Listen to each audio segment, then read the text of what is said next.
Good morning student. तो बच्चों आज पढ़ेंगे हम किसके बारे में? आज पढ़ेंगे हम concentration of cell. Concentration of cell को पढ़ने से पहले हमें थोड़ा सा इस चीज़ को फिर दोबारा से डिस्कस कर लिया कि जब हमने सेल रिप्रेजेंट किया था या सेल कोई सेल बनाया था तो हमारे पास दो डिफरेंट इलेक्ट्रोलाइट थे, है ना। दो डिफरेंट इलेक्ट्रोलाइट कैसे? एक इलेक्ट्रोलाइट जैसे हमने CaSO4 सेल बनाया तो ये क्या था, ये जिंक सल्फेट सॉल्यूशन, यहाँ क्या था, ये जिंक रॉड। ऐसे ही दूसरा क्या लिया था हमने, CuSO4 सॉल्यूशन। ये जो रॉड ली थी हमने क्या थी, कॉपर रॉड। इन दोनों को सॉल्ट ब्रिज से कनेक्ट किया था, इनको एक वायर से कनेक्ट कर दिया था। तो जब हमने EMF ऑफ सेल या electrode potential of cell find किया था तो हमने दो डिफरेंट इलेक्ट्रोलाइट इसमें लिए थे, या दो डिफरेंट हमारे पास क्या था इलेक्ट्रोड से, और दो डिफरेंट इलेक्ट्रोलाइट थे।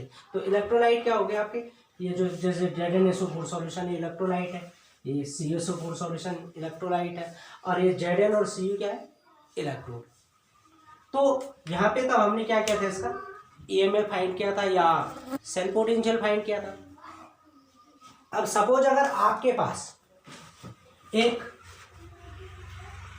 सिंगल सेल हो, जैसे हमने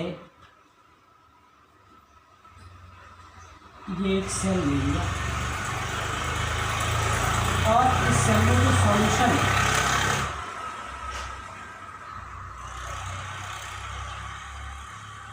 इस सेल में हमने जो इलेक्ट्रोलाइट लिया वो हमने एक ही लिया, जैसे हमने जिंक सल्फेट इलेक्ट्रोलाइट ले लिया इसमें, ठीक है। और जो इलेक्ट्रोड है, इलेक्ट्रोड भी हमने क्या लिए, सेम मेटल के ले लिए। ये इलेक्ट्रोड और ये इलेक्ट्रोड हमने क्या ले लिए, सेम मेटल के ले लिए। ये भी क्या है, जिंक का, और ये भी क्या है, जिंक का।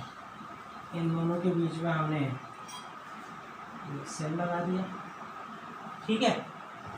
और इसको हमने क्या किया, थोड़ा सा इसका कंस्ट्रक्शन कर रहे हैं, और ये हमने यहाँ पे एक पोरस पॉट ले लिया। ये हमने क्या ले लिया, पोरस पॉट ले लिया, ठीक है। पोरस पोर्शन या पोरस पॉट वैसे कह सकते हैं। तो ये पोरस पोर्शन हो गया, पोरस POROUS पोरस पोर्शन।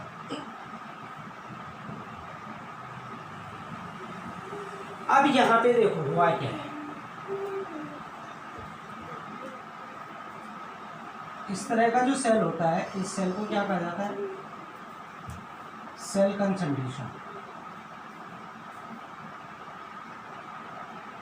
या कंसंट्रेशन सेल कहा जाता है। इसे सेल कंसंट्रेशन नहीं बल्कि कंसंट्रेशन ऑफ सेल के नाम से, कंसंट्रेशन ऑफ सेल। कि हमारे पास क्या है, सेम इलेक्ट्रोड है, सेम इलेक्ट्रोलाइट है, और सेम इलेक्ट्रोड और सेम इलेक्ट्रोलाइट में हम क्या करें, इलेक्ट्रिक करंट का फ्लो कर रहे हैं। तो ये कैसे पॉसिबल है, किसी एक सेल में, एक सेल ले लिया हमने, एक सेल में हमने सेम इलेक्ट्रोड लिया, सेम इलेक्ट्रोलाइट लिए, और उसमें इलेक्ट्रिक करंट का फ्लो हो गया। तो ये कैसे पॉसिबल है, ठीक है। तो ये कैसे पॉसिबल है, अभी हम इसको बताते हैं। और ये जो सेल है, इस सेल को क्या कहा जाता है, कंसंट्रेशन सेल कहा जाता है। कि जब सेम इलेक्ट्रोलाइट हो और आपके पास सेम क्या हो, इलेक्ट्रोलाइट भी सेम हो और सेम इलेक्ट्रोड हो, और उसमें क्या हो जाए, उसके अंदर इलेक्ट्रिक करंट का फ्लो हो जाए, तो इस तरह के सेल को कंसंट्रेशन सेल कहते हैं। और ऐसा कैसे होता है, देखो ऐसा इसलिए होता है, हम क्या करते हैं इसमें कि जैसे ये हमने क्या ले लिया, ये हो गया आपका एनोड, इसके अपोजिट आपका कैथोड हो जाएगा। अब यहाँ पे हम क्या करते हैं कि जो इलेक्ट्रोलाइट है हमारे पास, ये देखो ये इलेक्ट्रोलाइट ZnSO4 इलेक्ट्रोलाइट, यहाँ पे हम जो इलेक्ट्रोलाइट का कंसंट्रेशन है उसको थोड़ा सा चेंज कर देते हैं। यानी एक का कंसंट्रेशन हम हाई कर देते हैं, एक का कंसंट्रेशन लो कर देते हैं। तो जहाँ से इलेक्ट्रॉन का फ्लो होना है, आपने ऑस्मोसिस पढ़ा, ऑस्मोसिस में आपने क्या देखा कि लोअर कंसंट्रेशन से हायर कंसंट्रेशन की तरफ क्या होता है, फ्लो होता है। सेम यहाँ पे भी ऐसे ही होगा कि लोअर कंसंट्रेशन से हायर कंसंट्रेशन की तरफ आयन का फ्लो होगा, और जब लोअर कंसंट्रेशन से हायर कंसंट्रेशन की तरफ आयन का फ्लो होगा तो उसके जस्ट अपोजिट में क्या हो जाएगा, करंट का फ्लो हो जाएगा। क्योंकि अब अगर हम इसको लोअर कंसंट्रेशन माने, लोअर कंसंट्रेशन ऑफ ZnSO, ये हमने लोअर कंसंट्रेशन माना, और ये मान लिया हमने हायर कंसंट्रेशन ऑफ ZnSO। दोनों सॉल्यूशन ZnSO4 के, लेकिन एक का कंसंट्रेशन हमने क्या कर दिया, लो कर दिया, एक का कंसंट्रेशन हायर कर दिया। According to osmosis lower concentration से क्या होगा, हायर कंसंट्रेशन की तरफ इलेक्ट्रॉन, हायर कंसंट्रेशन की तरफ आयन का फ्लो होगा। और जब हायर कंसंट्रेशन, ये देखो ये लोअर कंसंट्रेशन है, ये हायर कंसंट्रेशन है, यहाँ पे Zn2 प्लस आयन, ये Zn2 प्लस आयन, ये कहाँ से आएंगे, ये यहाँ इस रॉड से ग्रेजुअली आते जाएंगे, ये रॉड धीरे धीरे खत्म होती जाएगी, और यहाँ से जो इलेक्ट्रॉन है, इलेक्ट्रॉन का फ्लो क्या हो जाएगा, ये इस तरह से इलेक्ट्रॉन का फ्लो हो जाएगा। और इलेक्ट्रॉन के फ्लो के अपोजिट में क्या होता है, करंट का फ्लो होता है।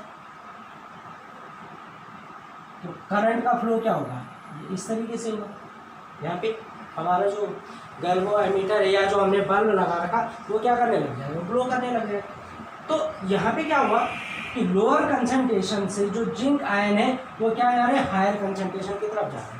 तो आयन का क्या हो रहा है, क्योंकि इलेक्ट्रोलाइट है, इलेक्ट्रोलाइट में क्या होता है, आयन का माइग्रेशन होता है, यानी आयन का एक्सचेंज होता है, या आयन क्या करते हैं, माइग्रेट करते हैं एक जगह से दूसरी जगह। तो जब आयन का फ्लो होता है तो वो क्या होता है, इलेक्ट्रोलाइट होता है।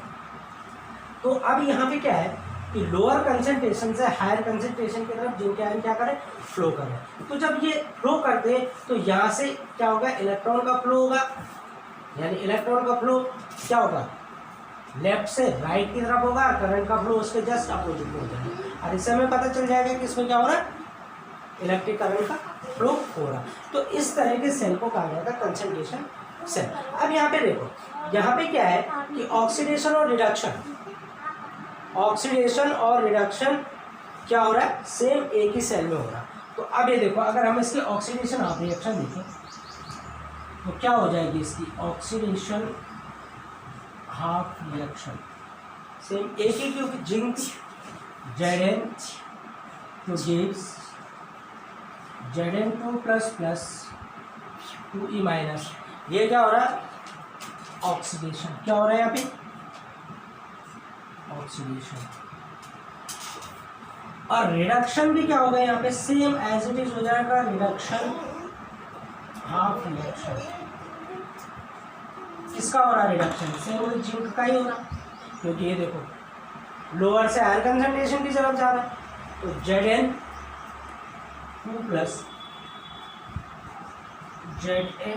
Plus plus 2E minus two gives Zn। तो ऑक्सीडेशन और रिडक्शन जो हो रहा है यहाँ पे वो सेम एक ही इलेक्ट्रोलाइट का हो रहा है या एक ही इलेक्ट्रोड का हो रहा है, ठीक है ना।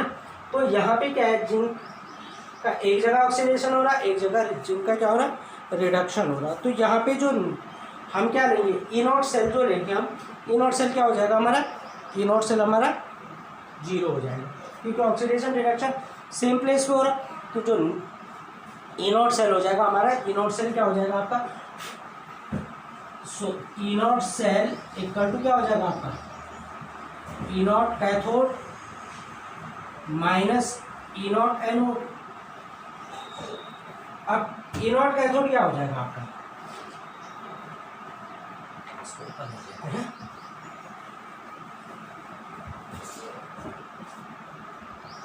सो E0 cell equal to E0 Zn2 plus oblique Zn minus E0 same वही Zn2 प्लस ऑब्लिक Zn।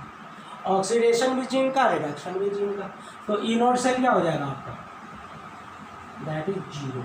क्या हो जाएगा, 0। अब हमें इसका ननेस्ट बनाना है। कैसे इसकी ननेस्ट इक्वेशन बनेगी, तो ननेस्ट इक्वेशन फॉर सेल। क्या बनेगी ननेस्ट? क्या फॉर्मूला होता है ननेस्ट का? E cell equal to E naught cell minus 0.059 upon n into log क्या हो जाएगा? Oxidation upon reduction. करते हैं ना वैसा, ऑक्सीडेशन अपॉन रिडक्शन। तो ऑक्सीडेशन अपॉन रिडक्शन क्या ले लेंगे हम?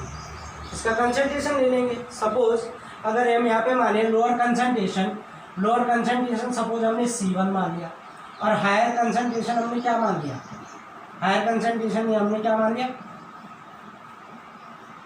C2। ये आपका लोअर कंसंट्रेशन है, इसका कंसंट्रेशन C1 है, इसका कंसंट्रेशन हमने C2 मान लिया। यहाँ पे लेट भी करके चलो, let lower concentration of same हुआ है तो ZnSO4 जिंक ले रखा है जैसे हमने। यहाँ पे तुम कोई सा भी सॉल्यूशन ले सकते हो, जिंक कॉपर कुछ भी, तो उसका कंसंट्रेशन एक आपने C1 माने, कोई जरूरी नहीं C1 ही मानना है, A B C कुछ भी मान सकते हैं। ये हमने C1 मान लिया, C2 मान लिया, लोअर कंसंट्रेशन क्या ले लिया? C1 and higher concentration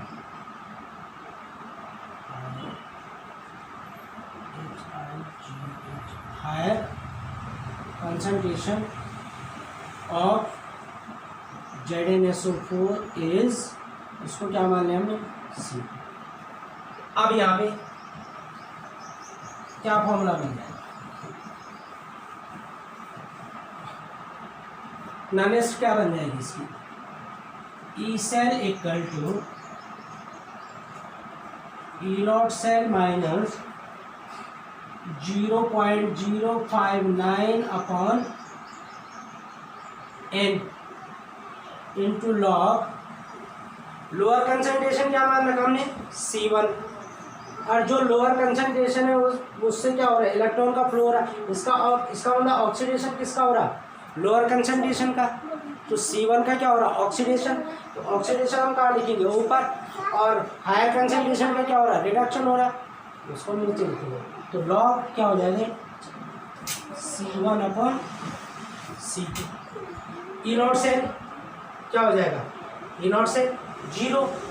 so E cell equal to E naught cell 0 minus 0.059 upon n into log C1 upon C2। ठीक है। और अगर आप कंसंट्रेशन को इसको क्या कर दें? रेसिप्रोकल कर दें तो यहाँ से माइनस साइन हट जाएगा।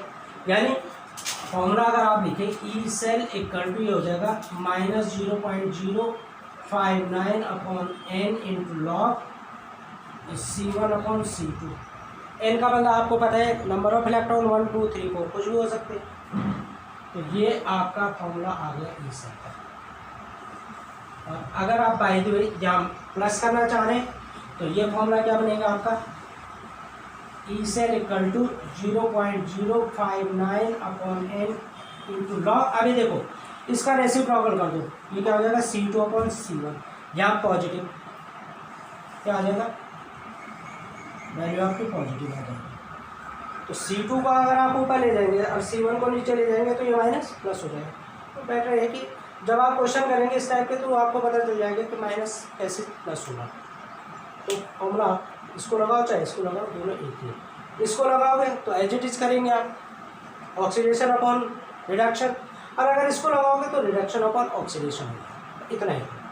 तो ये आपका कंसंट्रेशन ऑफ सेल है। तो कंसंट्रेशन ऑफ सेल में क्या है कि अगर हमारे पास सेम इलेक्ट्रोलाइट हो और सेम इलेक्ट्रोड हो तो उनके बीच में कैसे इलेक्ट्रिक करंट का फ्लो होता है। तो एक का लोअर कंसंट्रेशन लेते हैं, एक का हायर करंट। ये देखो यहाँ पे पोरस क्या लगाया जाता है? यहाँ पे पोरस पोर्शन लगाया जाता है। ये जो पोरस पोर्शन होता है, ये पोरस पोर्शन क्या करता है? सेमी परमेबल मेम्ब्रेन का काम करता है।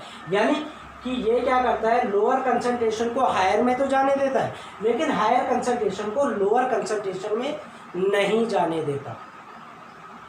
ठीक है ना? ये काम किसका होता है, इस पोरस पोर्शन का होता है। तो पोरस पोर्शन क्या करता है, एक तरह से सेमी परमेबल मेम्ब्रेन का काम करता है। और सेमी परमेबल मेम्ब्रेन क्या करती है, लोअर कंसंट्रेशन को हायर कंसंट्रेशन में तो अलाउ करती है, लेकिन हायर को लोअर में अलाउ नहीं करती। तो इसका मतलब क्या है कि ये जो हायर कंसंट्रेशन है ये लोअर में नहीं जाएगा, लेकिन लोअर कंसंट्रेशन हायर में जाएगा। इसका मतलब Zn2+ आयन कहाँ जाएंगे, हायर कंसंट्रेशन में जाएंगे। और एक टाइम क्या होगा, इन दोनों का कंसंट्रेशन जब इक्वल हो जाएगा तो ये सेल वहाँ पे डेड हो जाएगा। जब दोनों का कंसंट्रेशन इक्वल हो जाएगा तो इलेक्ट्रॉन का फ्लो नहीं होगा, इलेक्ट्रॉन का फ्लो नहीं होगा तो करंट का फ्लो भी नहीं होगा, और ये सेल यहाँ पे डेड हो जाएगा। Is it clear? तो ये आपका कंसंट्रेशन सेल। अब हम इसके लिए एक फॉर्मूला और बनाएंगे, कंसंट्रेशन सेल के लिए एक फॉर्मूला भी हम और बनाएंगे। और वो किसके लिए बनाएंगे, वो बनाएंगे एक नॉनेस्ट इक्वेशन के लिए।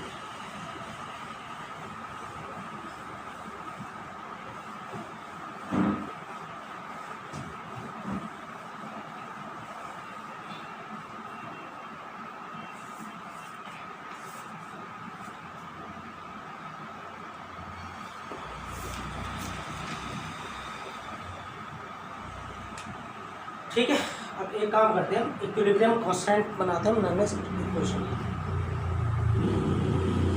Equilibrium constant,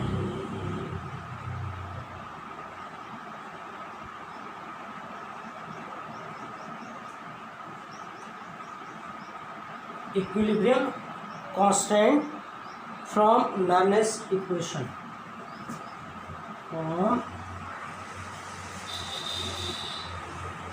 नॉनेस्ट equation.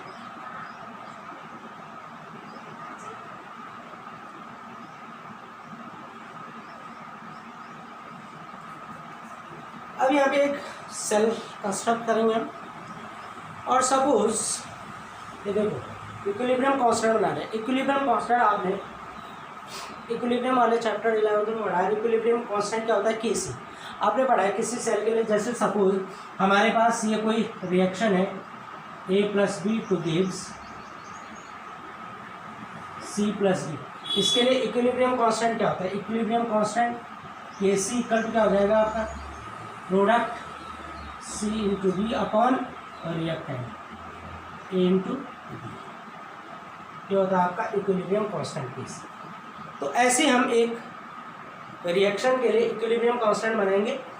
और ये सपोज हमारे पास एक सेल है, ओरिजिनल सेल, और ये सेल हमें दे रखा है Zn, सेल रिएक्शन है Zn plus Cu2 plus two gives Zn2 plus Cu। ये हमें एक जनरल सेल इक्वेशन दे रखी है। इसके लिए हमने इक्विलिब्रियम कांस्टेंट फाइंड करना है। तो कैसे हम इसके लिए इक्विलिब्रियम कांस्टेंट फाइंड करेंगे, सेम फॉर्मूला आएगा आपका Kc इक्वल टू प्रोडक्ट क्या है आपके पास, Zn2 plus into Cu upon reactant क्या है आपके पास, Zn इंटू Cu2 प्लस। अब ये देखो आपने नॉनेस्ट इक्वेशन में देखा था लॉग ऑक्सीडेशन अपॉन रिडक्शन, आ गया ना ऑक्सीडेशन अपॉन रिडक्शन। ये देखो Zn1 हो जाएगा, Cu1 हो जाएगा, Zn2 plus upon Cu2 plus. आगे जो कंसंट्रेशन आप लेते हैं 0.01 m, 0.001 m, ये आ गया आपके। तो Kc की वैल्यू क्या लिख सकते हैं आप, Kc इक्वल टू ये Zn और Cu यूनिटी में आ जाएंगे क्योंकि मेटल है, तो क्या आ जाएगा आपका केवल Zn2 plus upon Cu2 plus information. Clear? अब इसके लिए हमने नॉनेस्ट बनानी है। क्या बनानी है हमने इसके लिए, नॉनेस्ट इक्वेशन। अब इसके लिए नॉनेस्ट बनाना,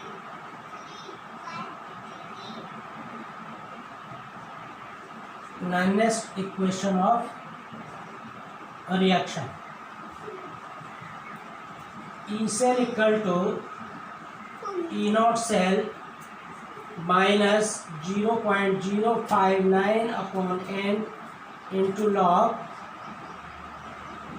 ऑक्सीडेशन अपॉन रिडक्शन। ये हमें पता है, ठीक है।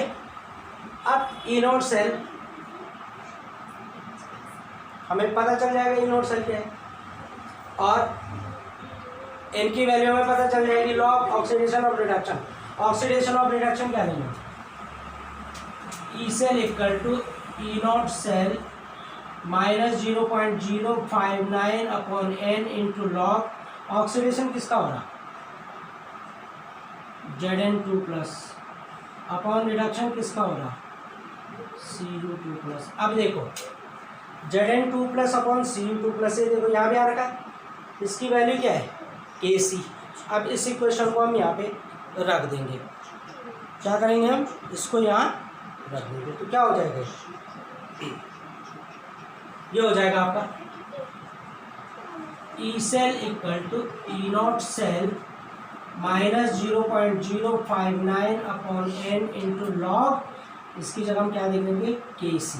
अब एक चीज और ध्यान देना, ये बड़ी इंपॉर्टेंट है, इक्विलिब्रियम कंडीशन में जो ई सेल होता है यानी इलेक्ट्रोड पोटेंशियल ऑफ सेल, किसमें इक्विलिब्रियम कंडीशन में, इक्विलिब्रियम कंडीशन में इलेक्ट्रोड पोटेंशियल ऑफ सेल हमेशा जीरो होता है, क्योंकि इक्विलिब्रियम कंडीशन आ गई। तो फॉर यहाँ पर लिख सकता हूँ, फॉर इक्विलिब्रियम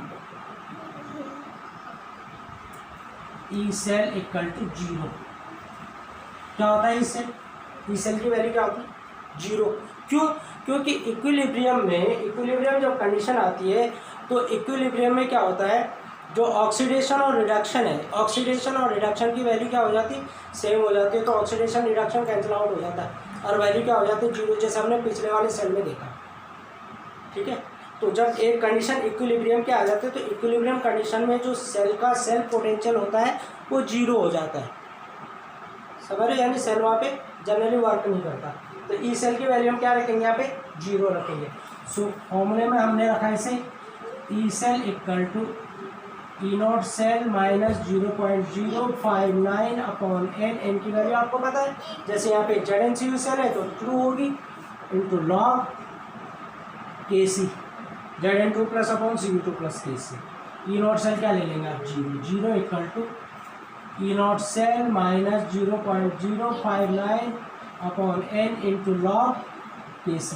ट्रांसपोज कर दो इसे, इधर जाएगा प्लस हो जाएगा, तो इसका जो फॉर्मूला आएगा वो आ जाएगा E naught cell equal to 0.059 upon n into log Kc। ये आ गया आपका ई नॉट सेल। आई बात समझ में, ये वैल्यू आ गई आपकी ई नॉट सेल की, ठीक है। और अगर आपको वैल्यू लॉग Kc फाइंड करना हो तो लॉग Kc कैसे फाइंड करेंगे,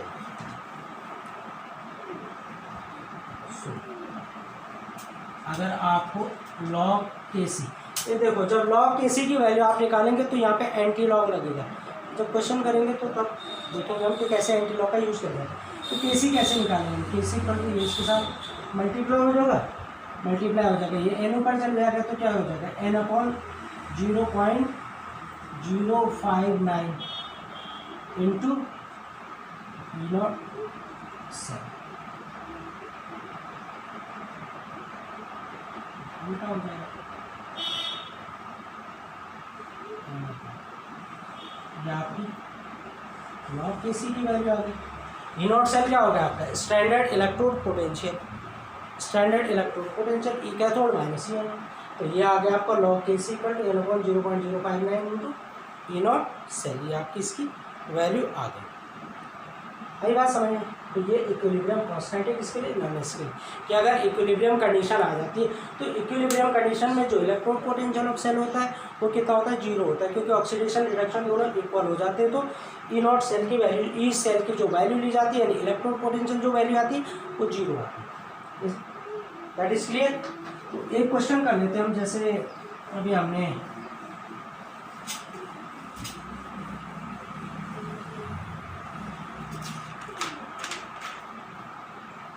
कंसंट्रेशन सेल किया था, इसके लिए जैसे एक क्वेश्चन कर लेते हैं।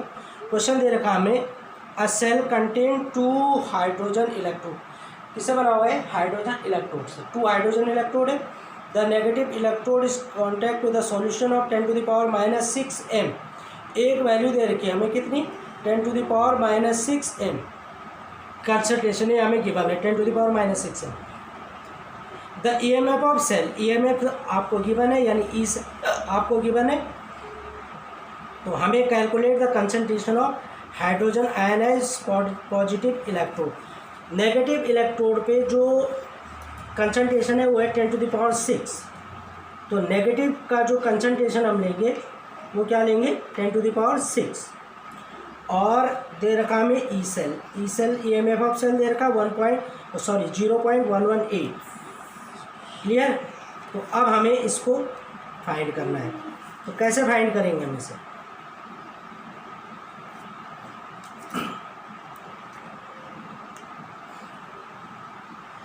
कैसे फाइंड करेंगे इसे। देखो क्वेश्चन में हमें क्या क्या दे रखा है, क्वेश्चन में दे रखा है हमें कंसंट्रेशन। अब कंसंट्रेशन किसका दे रखा है, नेगेटिव इलेक्ट्रोड। नेगेटिव इलेक्ट्रोड कौन सा होता है, जो एनोड होता है, इसमें नेगेटिव इलेक्ट्रोड होता है। तो नेगेटिव इलेक्ट्रोड हमने C1 मान लिया। कितनी दे रखी, C1 की वैल्यू, C1 की वैल्यू दे रखी है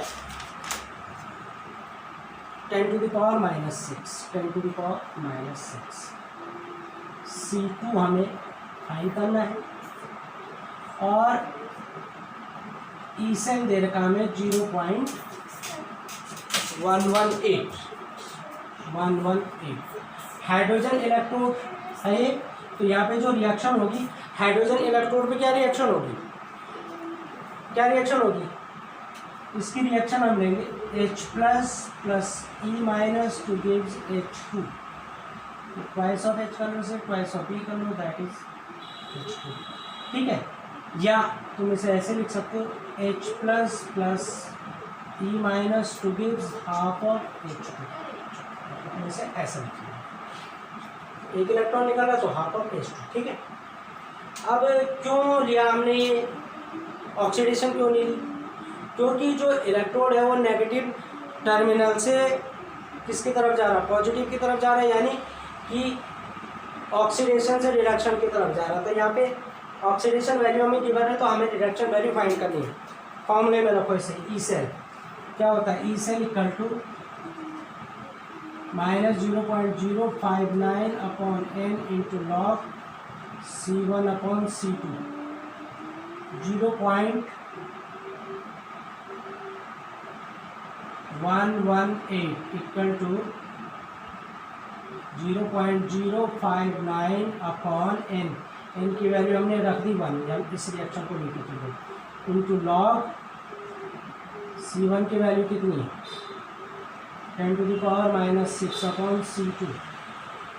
0.118 इक्वल टू 0.059 इंटू log